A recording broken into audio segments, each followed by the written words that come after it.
Hello guys, in this video I'll show you how you can fix wireless controllers not working in Rocket League. So without further ado, let's get started. And as you can see here, for me, a controller is working. So I will show you how you can do that too. So the first step what you need to do here, you need to completely close Epic Games from your system tray as well. Should be no Epic Games here. Next step what you need to do here, on search you need to look for Epic Games. And then you just need to right click on it, open file location. And then here, once you open file location, you should see Epic Games Launcher. You need to copy the path, okay? Copy the path. And once you do so, you need to go to Steam. If you don't have Steam, just download it. It's super easy. It will take you a couple of seconds because in order to controller should work wirelessly, you need to have Steam. Then just open Steam, press add game on the bottom left, then select add a NonSteam Game.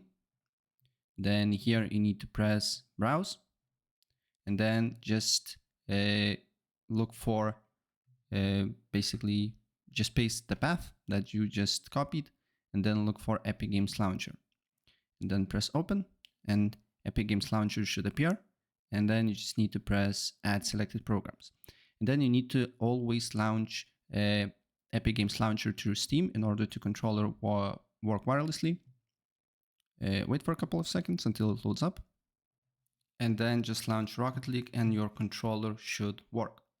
And if your controller is not working after these steps, like for me here, there is easy fix for that because one option is not selected. So you need to then close Rocket League, then close Epic Games Launcher as well from your system tray, and then you need to go to Steam.